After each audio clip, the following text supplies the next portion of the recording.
सुप्रभात बच्चों, कैसे हैं आप सब। उम्मीद करती हूँ आप सब अच्छे होंगे। तो बच्चों, आज की कक्षा में हम पढ़ने वाले हैं अध्याय नंबर 17, जिसका शीर्षक है सोच समझ कर। तो बच्चों, इस अध्याय में हमें एक एकांकी दी गई है। तो सबसे पहले हम पढ़ेंगे पाठ प्रवेश। परामर्श करना कोई बुरी बात नहीं है, परंतु उस पर अमल व्यक्ति को अपने विवेक के आधार पर करना चाहिए। अन्यथा जिस प्रकार प्रस्तुत एकांकी में गधा और बैल समस्या में फंस गए, वैसे ही कोई भी फंस सकता है। तो बच्चों, इस एकांकी यानी कि इस नाटक का पहला दृश्य है। किसान अपने पशु घर के दरवाजे पर खड़ा है। भीतर बैल और गधा बातें कर रहे हैं। किसान कान पर हाथ रखे सुन रहा है। तो बच्चों, इस अध्याय का, इस एकांकी का जो पहला दृश्य दिया गया है, उसमें हम देख सकते हैं कि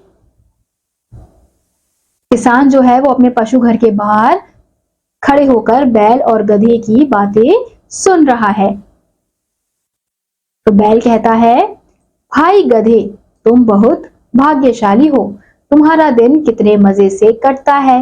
मालिक तुम्हें कभी कभी ही काम पर लगाता है।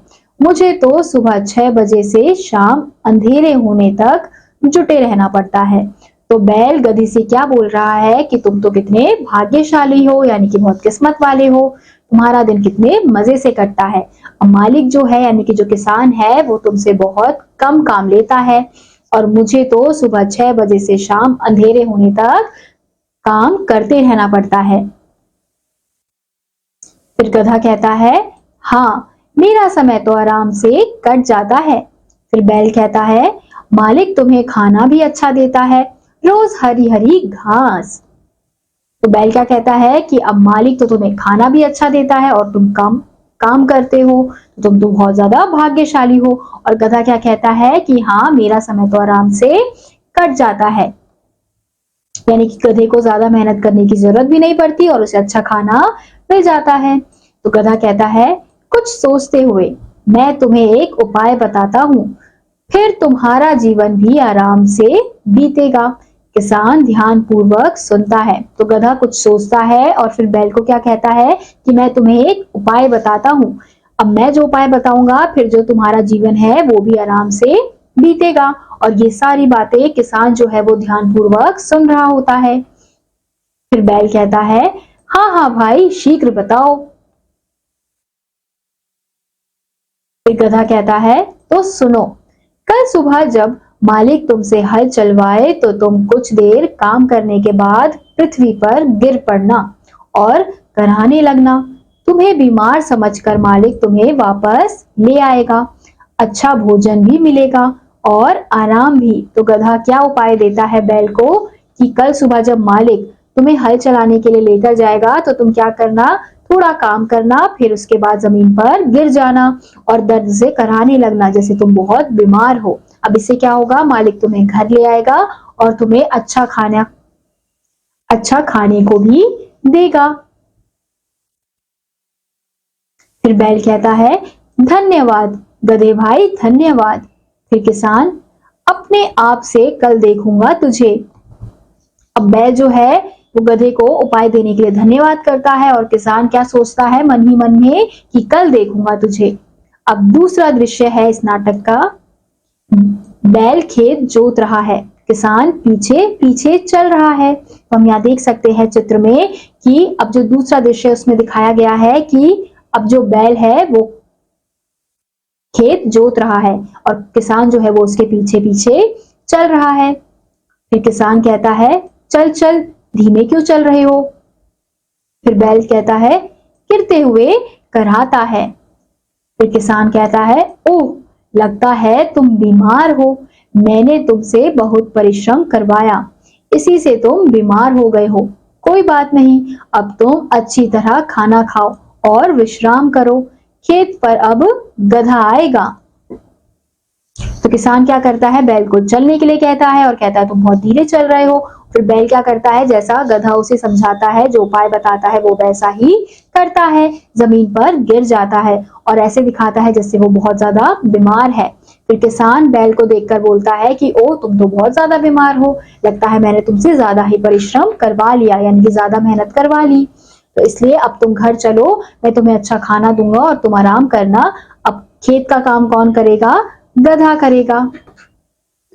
किसान बैल को ले जाता है और गधे को लाकर हल में जोतने लगता है। अब किसान क्या करता है? बैल को तो आराम करने के लिए ले जाता है, लेकिन वो किसको ले आता है? गधे को ले आता है हल जोतने के लिए।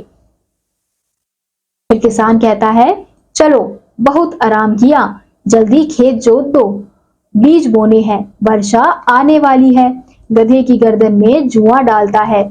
तो हम इस चित्र में देख सकते हैं कि किस प्रकार से जो किसान है वो गधे को खींच रहा है और कह रहा है कि चलो अब खेत तुम्हें ही जोतना है और वर्षा होने वाली है, तो इसलिए बीज बोने हैं।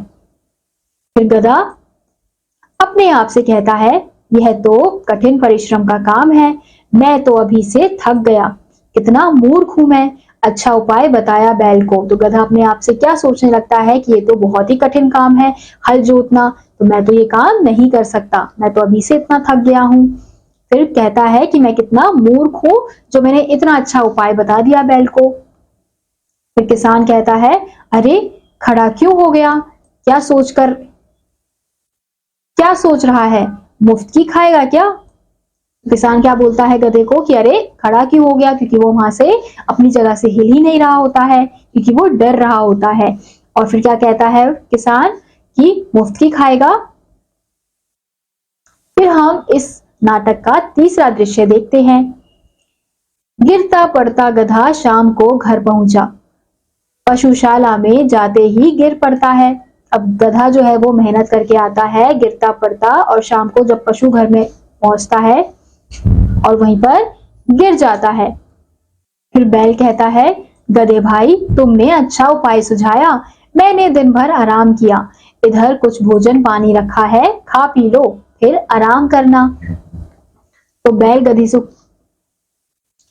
गधे को क्या कहता है कि गधे भाई तुमने बहुत ही अच्छा उपाय बताया, मैंने तो दिन भर क्या किया? आराम किया, और इधर कुछ खाने पीने को रखा है, तुम भी खा पी लो और आराम कर लो। फिर गधा कहता है ना भाई। फिर बैल कहता है क्या बात है, बहुत थक गए हो क्या? मैं जानता हूं जुआ कंधे पर रखकर चलना कितने परिश्रम का काम है, मैं तो कल भी आराम करूंगा। अब बैल क्या बोलता है कि देखो मुझे पता है कि जुआ कंधे पर रखकर चलना बहुत मुश्किल होता है, लेकिन मैं तो कल भी आराम करने वाला हूं। फिर गधा कहता है ना भाई, मैं परिश्रम से नहीं घबराता, मुझे तो तुम्हारी चिंता खाई जा रही है। तो गधा क्या बोलता है बैल को कि देखो मैं तो मेहनत करने से नहीं घबरा रहा हूं, लेकिन मुझे तुम्हारी चिंता हो रही है। और किसान बाहर खड़ा सुनने लगा। अब किसान जो है फिर से उन दोनों की बातें बाहर खड़े होकर सुनने लगा। फिर बैल कहता है मैं कुछ समझा नहीं। फिर गधा कहता है भाई मालिक आज अपने बेटे से कह रहा था कि बैल कुछ बीमार रहने लगा है, जुताई के दिन है, काम बहुत है, इसे कसाई को बेचकर नया बैल ले आते हैं। किसान मुस्कुराता हुआ चला जाता है। फिर गधा बैल को क्या कहता है कि भाई मुझे तुम्हारी चिंता क्यों हो रही है, क्योंकि मालिक जो है वो आज अपने बेटे से क्या कह रहा था कि बैल जो है वो बहुत बीमार रहने लगा है, तो और यहाँ पे अभी काम भी ज्यादा है, तो अब क्या करते हैं इसे कसाई को बेच देते हैं और दूसरा बैल यानी कि नया बैल लेकर आ जाते हैं। और किसान ये सब सुनकर मुस्कुराता है और वहां से चला जाता है, क्योंकि किसान को समझ आ जाता है कि अब गधे और बैल दोनों को बात समझ में आ गई है। फिर गधा खर्राटे भर रहा है। अब गधा जो है वो सो जाता है और खर्राटे भर रहा होता है। फिर बैल कहता है मित्र गधे उठो, तुम तो खर्राटे भर रहे हो और मेरी चिंता के मारे जान निकली जा रही है।